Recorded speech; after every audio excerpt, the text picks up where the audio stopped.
உங்களுக்கான இன்றைய வாக்குத்தத்தம்.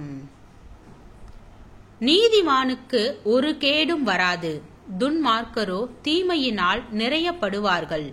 பொய் உதடுகள் கர்த்தருக்கு அருவருப்பானவைகள், உண்மையாய் நடக்கிறவர்களோ அவருக்கு பிரியம். விவேகமுள்ள மனுஷன் அறிவை அடக்கி வைக்கிறான், மூடருடைய இருதயமோ மதியீனத்தை பிரசித்தப்படுத்தும். ஜாக்கிரதையுள்ளவர்களுடைய கை ஆளுகை செய்யும், சோம்பேறியோ பகுதி கட்டுவான்.